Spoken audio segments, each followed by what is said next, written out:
Hi guys, it's me, Teacher Janet. So ayan na nga guys, may food bazaar dito sa Robinsons guys. So after namin mamili, ayan, nagplan kami na kami ay kakain. So ayan guys, marami namang food dito sa food bazaar. Kaya nga food, diba? So yung nadaanan namin, may band sila dyan. Ayan, kung gusto mo mag-request, pwede ka mag-request ng kanta. So, naghanap kami ng kakainan dyan. Ayan guys, marami naman kayong mabibili dyan.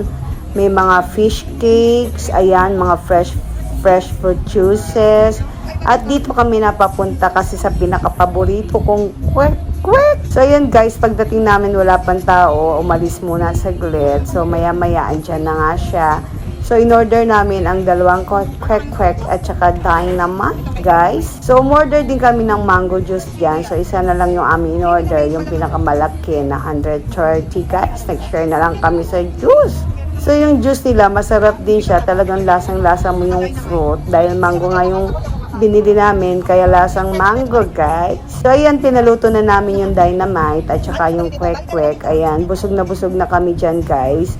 So, yan lang, busog na kami. Eto, bumibili na kami ng mango juice. So, after namin kumain dyan, bumili na rin kami para kay Vince. Kasi nga, nasa bahay lang siya, hindi naman yung sumasama. At bumili rin kami ng potato para sa kanya. Yung mahabang potato ba na ini-slice siya ng duktong-duktong. Ayan, guys. So, ayan, guys, hanggang Monday lang sila. Kaya, babalik kami tomorrow. Sasama daw si Vince. Kaya, ayan.